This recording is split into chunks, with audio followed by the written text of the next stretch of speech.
Welcome to GameReads. I'm here today with Dave Willmarth. Hey, Dave. Good morning. Good morning. How are you? Great. Thanks for being here, man. Appreciate Hey, it. thanks for having me. Dave, you are becoming quite the prolific author, my friend. 4 books, and they're pretty hefty books. I have the latest book, The Land of the Undying Dark Elf Chronicles, Book 1. This is a pretty beefy book, my friend. I love it. It Uh, is. I think I could use this as a weapon. And you also have the Greystone Chronicles. The first book is IO Online. The second book, The Dire Lands, and the third book, Darkness Fallen. Man, Correct. you are quite the writer. And that is all in 7 months, correct? Yeah, I've also written the fourth Greystone book, which will be out later this month, and I'm in process on the second Dark Elf as we speak. Well, not right this moment, but today.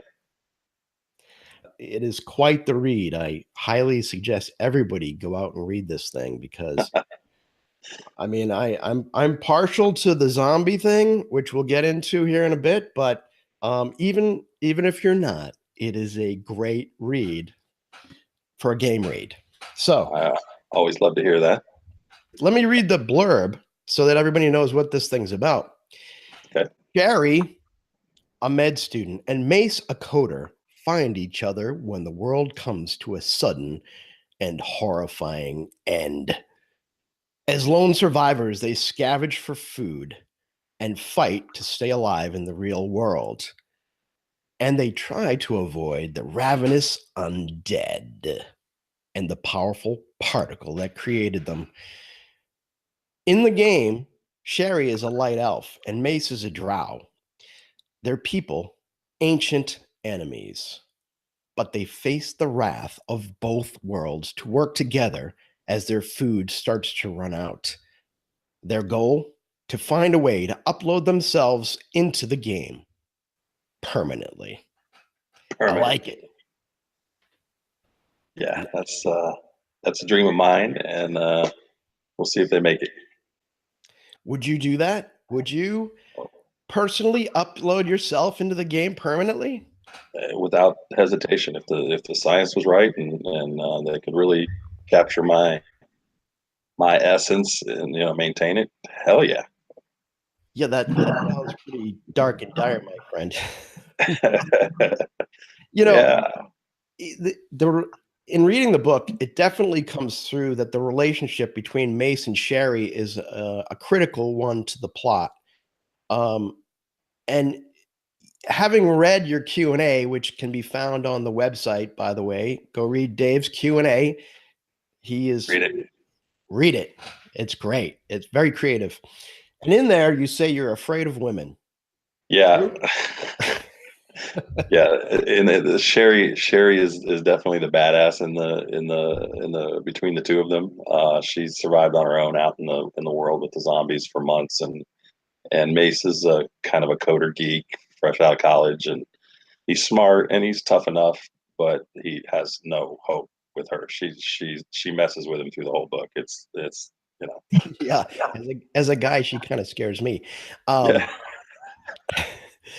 What was funny in your Q&A, you also mentioned that one of your grandest desires might be to eat cookies with a cute woman snuggling, also eating cookies. What's up with this cookie fetish, man? It's just sort of a running joke, and I'm not even sure I remember exactly how it started, but Daniel Shinhofen, who's another great author, one of my favorite authors in the genre. He and I have this back and forth about cookies and stealing each other's cookies and not sharing cookies, and it's sort of expanded into a wider joke within the Facebook chat rooms, and so I tend to mention cookies a lot. Well, the $1 million question from that has to be: are we going to see a cookie monster? I would love to. That's probably some kind of pending lawsuit if I actually call him Cookie Monster. But I have Fibble in the Greystone books, who is the minister of demon killing and cookies, and he's a goblin, and they converted him from monster class, and he is sort of my version of Cookie Monster. He steals cookies wherever he goes. But I would love to have a Cookie Monster boss if I could figure out a way to pull it off without infringing upon Sesame Street's territory. So I would love that. I mean, I'm a big fan of Cookie Monster. I love cookies. My house, my wife, my daughter, they're big cookie fans. I'm all for that. Let's see. my one of my previous ringtones on my phone was "C is for cookie." That's awesome, dude. You speaking of monsters, you said that one of your favorite childhood books um, was Where the Wild Things Are. That's also Yes, my personal favorite. I mean, nice. I love that, dude. Cheers to that. Cheers. I'm drinking water. I got a little cold here, but I'll Yeah, cheers to I'm just. that. I mean, it was one of the first books my parents gave me when I was learning to read. I mean, when I was, I don't even know, 5 or 6 years old, something like that. So it was, I was reading Pooh and Where the Wild Things Are, and um, the, that was slightly after the C. Dick Run books, as far as learning to read, and See and Dick run. and and so yeah, it had the cool monsters and the classic illustrations in it, and I loved it. I hate what they did to it in the movie, but that's it will always be one of my earliest childhood memories is reading that book. Pooh, you mentioned Pooh, and I mean, I just have to say, like, I had this ratty ass Pooh Bear stuffed animal that my mother had to like. I'm sure everybody had one. It's the Snoopy blanket, the Charlie Hmm. Brown blanket, At least and everybody from our generation. yes, absolutely, that thing was ratty. My mother had to sneak it out and say it burned in some house fire somewhere. I love that thing though. I couldn't go to sleep without it. But hey, Just a I'm, kid I'm being a manly kid, enough to admit it. I think. right? So You're secure in your masculinity. also talking about favorite books, with the Where the Wild Things Are. Your favorite book of all time is The Hobbit, correct? It is. And J.R.R. Tolkien is a master. yes, totally agree. So much so, right, that you have like a smog-like dragon tattoo? Is that true? Yeah, on my right shoulder, I got it when I was ooh, 21, maybe. I was actually at Fort Benning, and there was a tattoo shop right outside Fort Benning, and I was possibly under the influence of alcohol and hanging out with a. I had actually run into a friend that I went to high school with in Italy, in a Dodge school in Italy, and we celebrated a little bit, and I ended up with a dragon tattoo, which I actually, for a drunken choice, it ended up pretty well. So So we could maybe call this part of the podcast the boy with the dragon tattoo.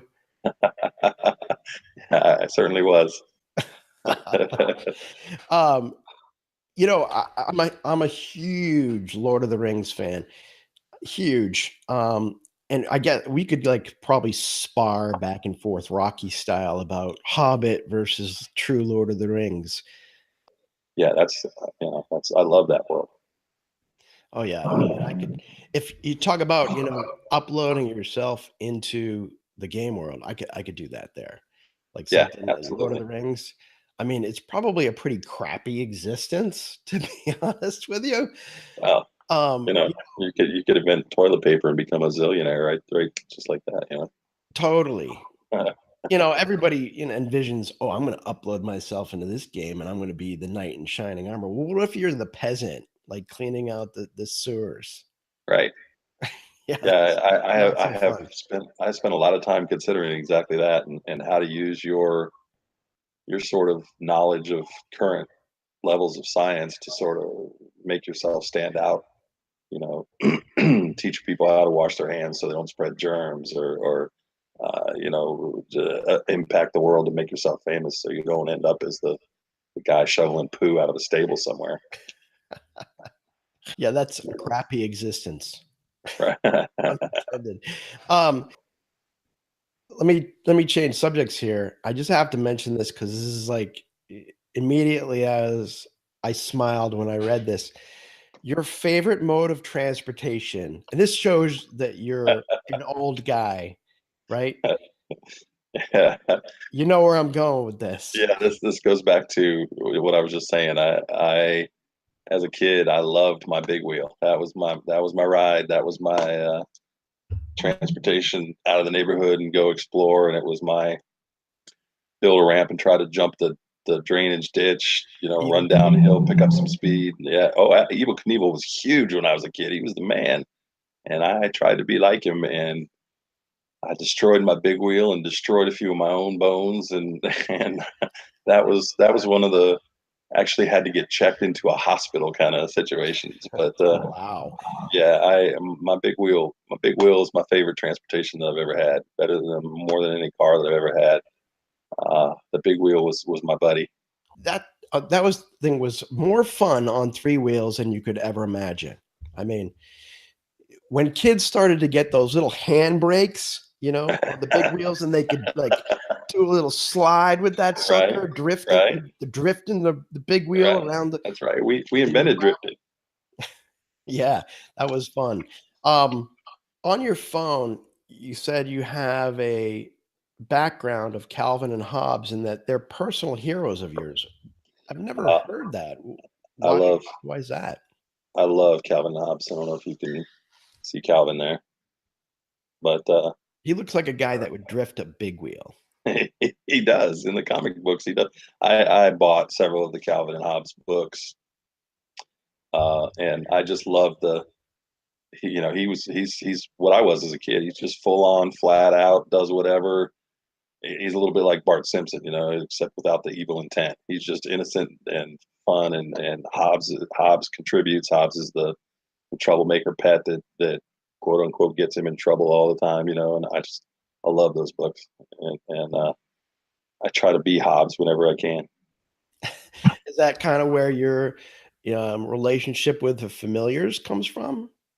Yeah, it might be.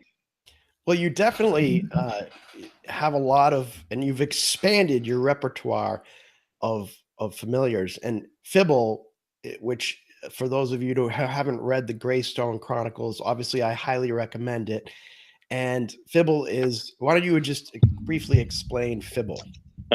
So Fibble's a goblin runt. He was like the lowest goblin on the totem pole in his tribe that was living in a dungeon, and the core group in the Greystone books went through the dungeon and rescued him. He was about to be eaten by demons. They rescued him, and the girls thought he was cute and adopted him, and he became part of the guild. But he's he's a little 3 foot tall, super cute goblin that likes to heal with a magic wand that they gave him that's got healing magic, and he runs around and shooting people, yelling "pew pew" all the time, which is Pew a pew. complete. That's a shout out to my guild members. That "pew pew" is like a running joke with us, and we bring in somebody new who doesn't really know what they're doing. They're just running around going "pew pew" all the time. So Fibble is the comic relief in the Greystone Chronicles, and by far the most popular character. Everybody wants more Fibble. I love that. And you carried that tradition on into the Undying with Minx, Mayan, and Snuffles. I'm not going to give it away because we're not going to go there because Right. you need to read the book. If you want your familiar action from Dave, who is a master at writing familiars, by the way, Thank you. you need to read the book. Okay, people, we're not going to go into any spoilers with the familiars, but they're awesome. That's all I can say. Yes, read the book, Um, please.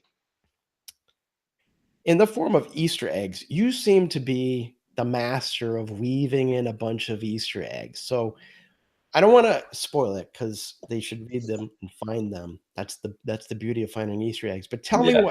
tell me what your favorite one is. Uh, well, the one I hear about the most is in all my books. I find a way to put Gnome's Rule in there somewhere. It's always a gnome in the back of the Gnomes crowd, rule. right? And I get comments from readers all the time. Hey, way to give a shout out to Alaron. It really it's a shout out to my guildies because we had a Gnome's Rule, Dwarves Drool kind of thing going in our guild for years, and it's an old Warcraft joke from 5, 6, 8 years ago. But I get a lot of comments on that, and it's fun putting that in there. Just for, but Bacon. There's a pig in Bacon. the Greystone Chronicles. The giant war pig is a shout out to Apollo's Thorn and his everlasting love of bacon. Apollo's Thorn And is another author in the genre, he and is. he's a big Bacon fan. Yep. So yeah, I like to slide stuff in. It makes me smile when I think of some way to tie one of my friends or a guildie or a family member. And there are a ton of Easter eggs that only my friends and family are ever going to catch. But a lot of what I do is I do this for the fun of it, and knowing that they're going to smile when they see that makes me smile. So I put a lot of them in there. I don't know. I feel an author nickname coming on like the Evil Bunny Master. I don't know. I don't know. One of my all-time favorite movie scenes is the killer rabbit from Monty Python's Holy Grail Monty that Python. that takes out half the party and the Fuzzy Bunny. But so yeah, Fuzzy Bunnies feature prominently in my Greystone books, and they make a small appearance in the Dark Elf book as well. But it's a trope that everybody knows and that everybody gets a chuckle out of, and if I can make people laugh for an instant or two, and my mission is accomplished. So, Dave, the book, The Undying World. What's the name of that world? The game world is Elysia. And there's a dark side to this world, the Drow world. There's the overall underground. The Drow have a city called Immernacht, which it means basically eternally dark or eternal darkness or eternal night. I use German a lot for the underground races and the names of their places and things like that. I learned German. I lived in Germany when I was small. I learned German and English sort of at the same time, so I like the sound sort of the German words and as it applies to the darker races. But yeah, so the game has the underground world and the surface world, and they don't get along, just like in most of the fantasy worlds that we have played in or read. You have the dark dwarves and the dark elves and the light dwarves and the light elves and the humans and the orcs and all the monster races and they all sort of mix in here. And I used as many races as I could in this book.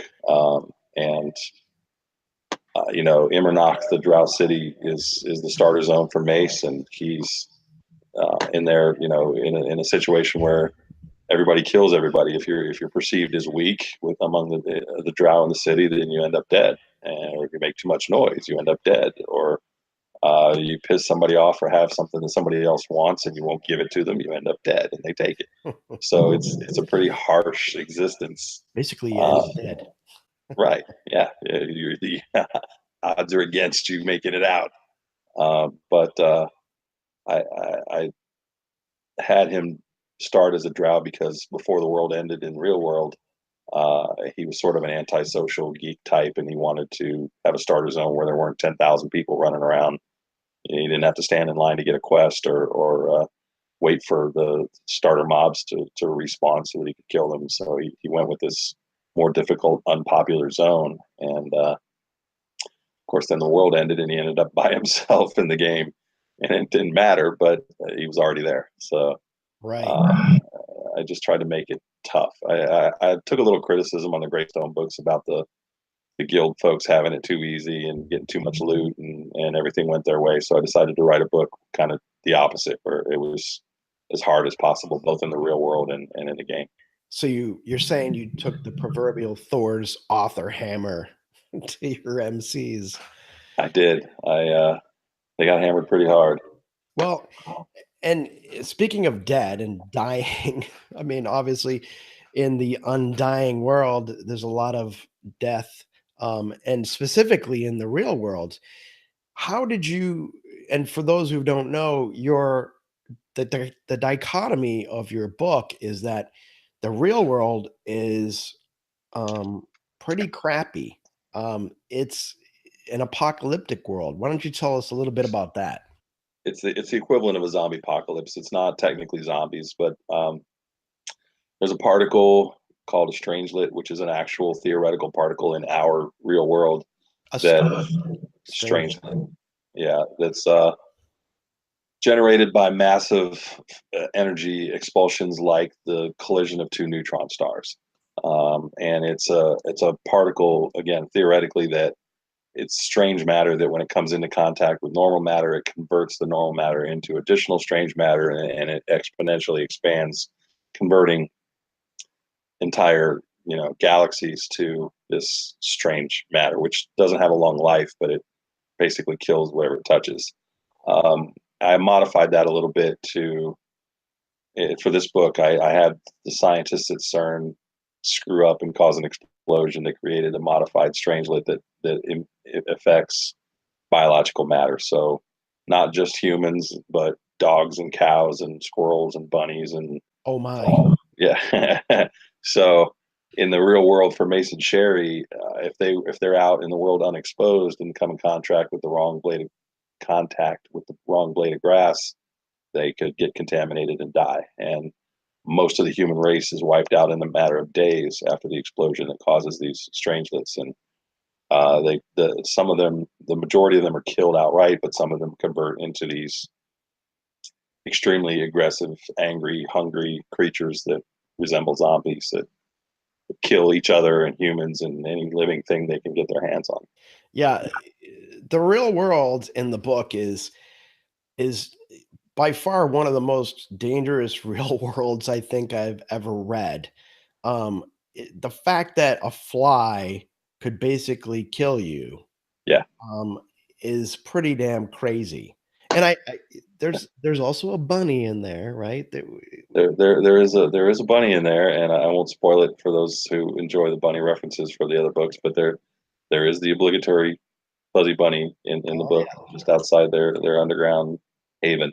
But I wanted the world to be dangerous because I want to push them to strive to upload themselves and go into the game permanently. And they live in a world where right now they're surviving. They're fortunate enough to have some protection and a place to live in relative comfort, but there's only so much food left in the world, and going out to get food is risking your life. So they're eventually their luck's going to run out, and something will get them, or they'll run out of food, and there's no long-term survival scenario in the real world. So they need to do what they got to do to get into the game. I mean, these guys, well, guy and girl, badass girl to boot. Badass. They well, not only is food running out, but they could literally be killed by just about anything at any moment. Right. Yeah. I mean, your choices are eventually starve to death, or be converted, or be eaten, commit suicide somehow, or figure out Cook, a way to escape. Cookie Monster zombie. Cookie, Cookie Monster zombie. uh, there's so yeah, I gifted them with, one of them has extensive medical knowledge, the other one has technical and coding knowledge, and the two of them, neither of them would be able to figure out how to upload themselves individually, but the two of them working together might be able to pull it off. You write from different perspectives. You write from Mace's perspective and from Sherry's perspective, which is pretty brave. I mean, I find it, I most of my main characters are female, and I do that to punish myself. But I find it very interesting. People say write what you know and write who you know. And I try to go against that because I think it takes, when you take yourself out of the comfort zone of writing, it puts you in a more creative zone. So, did you find it difficult to write from the two perspectives? Um, it was a challenge, partly keeping straight the different perspectives and those different story arcs, and making sure I knew where I was when I was writing what I was writing. But also, I don't know how women think. I mean, I've dated more than my share, and spent a lot of my life around women, and I like to think I know how they think, but I don't. I'm a guy. I'm clueless. Right. So I wrote Sherry as I think women think, but and most of the women who have responded positively that I did a decent job at it, but I was faking it, man. I don't know. Faking it. Fake it till you make it. Right. I mean, a big part of the story is the interaction between the two, and she has complete control of the situation as far as the budding romance between them, and he's a little slow on the uptake when she's telling jokes or being sarcastic, and doesn't always know when she's screwing with him, and so he gets embarrassed by that. So I I gave her the upper hand as far as that goes, and she's making the most of it. I think you're being generous when you say he's a little slow on the uptake. Um, but one of my favorite scenes between the two, because the relationship between the two is really well crafted. I mean, Thank you. it's super funny, it's super engaging, and it really takes your writing to the next level in my mind.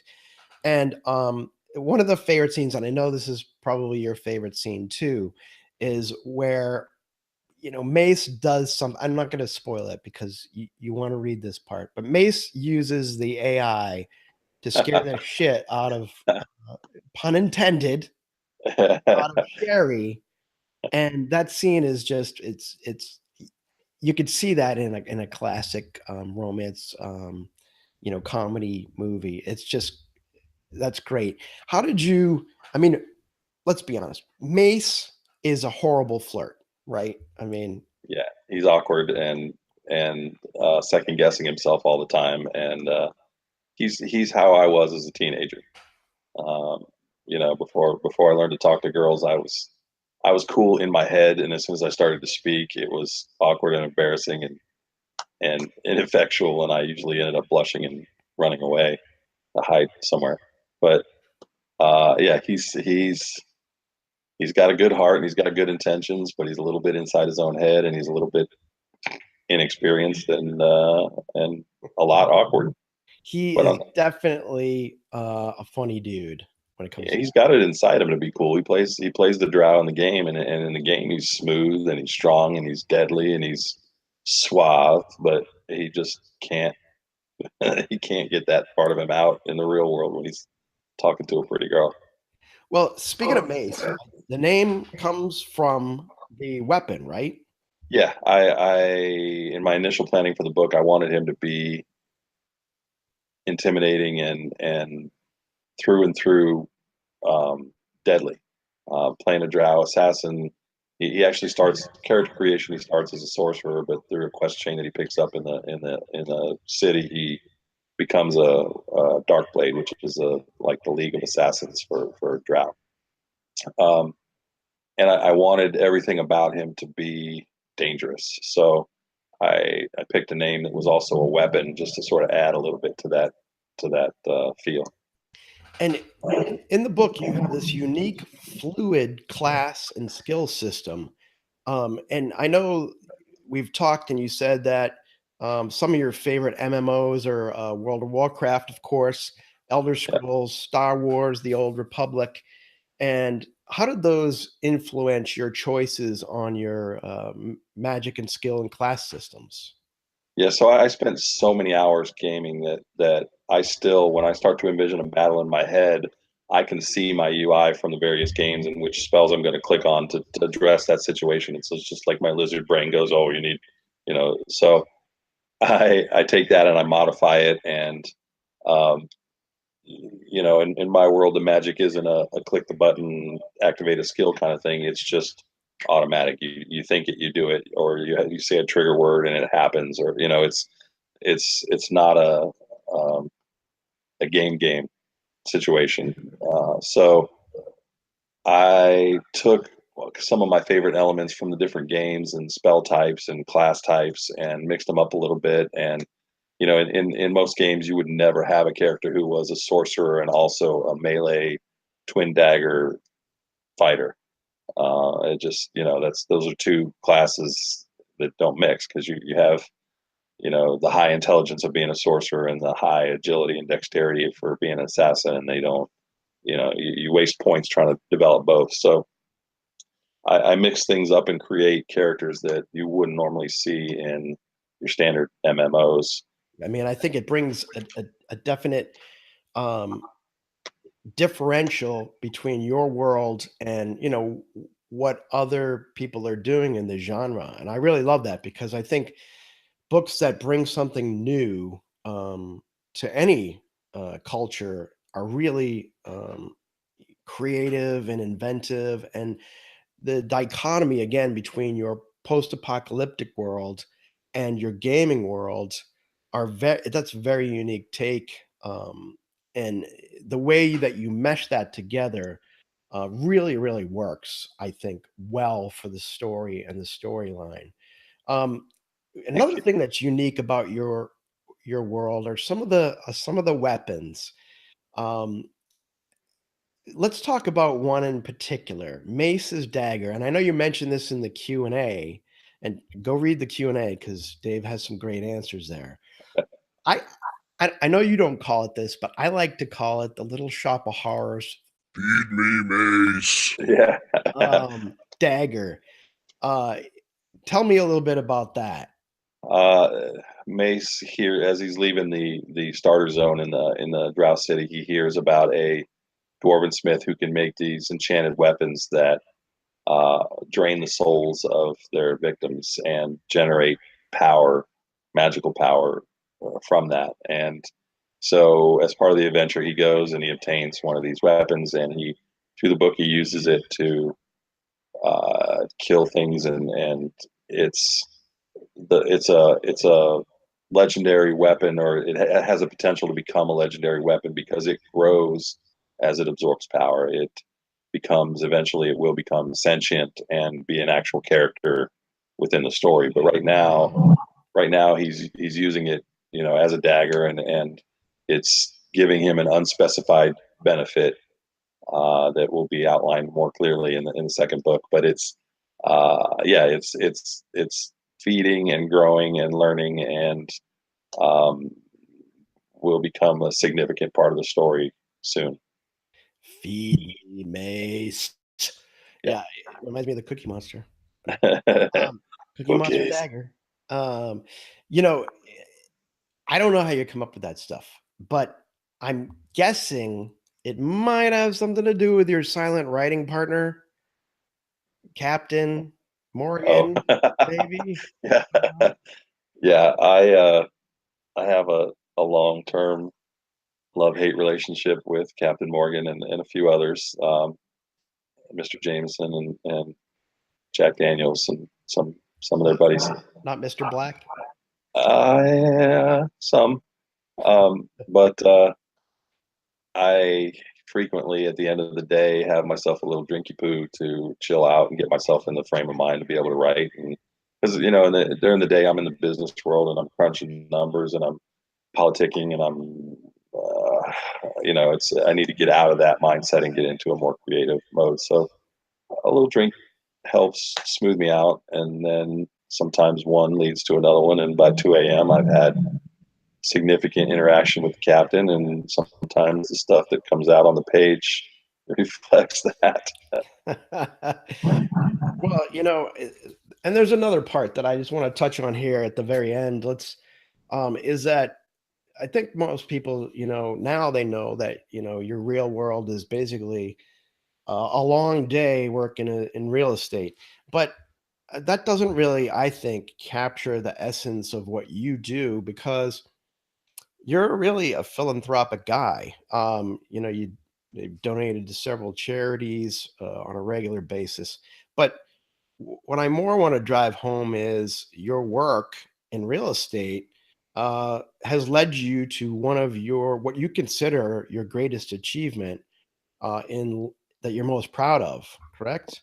Yeah, so a big part of what I do is providing affordable housing. I build apartment complexes, high rises sometimes, a lot of, but that's the industry I sort of stumbled into back when I was young, and I've been in it now coming on 25 years. And just through the projects that I've personally worked on, um, many thousands of folks have been able to afford to live someplace. And I work in major cities where rent's expensive, and homeless populations are significant. So I try to cut into that as much as I can, and as part of what I do. And I'm proud of my accomplishments over the last 6 months as a writer, but I spent 25 years doing what I do during the day, and that's going to be, when I'm on my deathbed and I'm looking back, that's the thing I'm going to be proud of.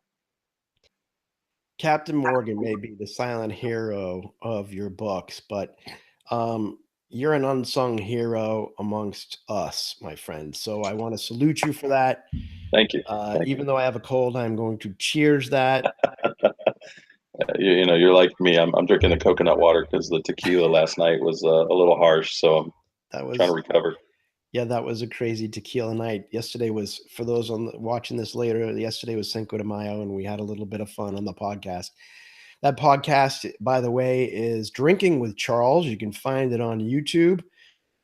Well, thank you, Dave. I appreciate you being on here, man. You have been a truly honorable guest, and I think you're such a great guy, and I love your stories. This book is, again, one of my favorites. Go out and read it if you haven't already. And Dave, why don't you just sign us off here, telling us what you're up to? What you said, the 4th book is coming out. Yeah, well, first, thank you for having me and for doing this. I'm happy to support your new series here, and I think what you're doing is a great thing. So thank you for taking the time to set all this up and talk to us authors, and I appreciate what you're doing.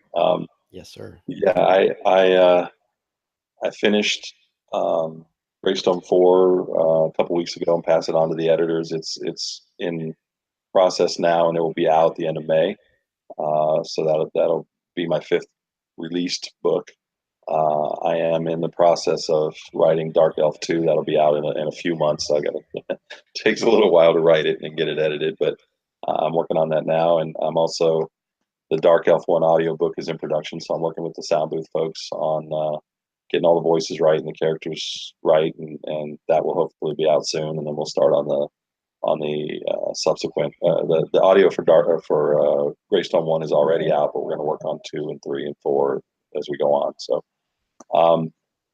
the Greystone series may go one more book and stop. Wow. And I have more ideas that I want to explore in different types of stories, and so we will see in the upcoming months. Well, you heard it here first on GameReads. Dave says that there's probably one more book after this one, the 4th one coming out. So I know there's a lot of readers that will not start reading in a series until they kind of know where it's going and know that the author's going to finish it. So with Greystone Chronicles, you've heard it here first. You can do that because 4th is about to come out and 5th is going to be out soon. Breaking news. Breaking news. Yeah. Well, Dave, thanks for chatting, man. I really appreciate your time, and thank you for being the author. Thank you for doing all the stuff you do in the real world as well. It's been a pleasure, my friend. Thank you. I enjoyed being here. Thanks for watching GameReads. Check out our other great interviews on YouTube and GameReads.net. Connect and chat with other fans on our GameReads Facebook page and YouTube channel, and support us on Patreon.com. Please subscribe now to our YouTube channel or iTunes podcast and never miss an episode. Cheers to legendary gear.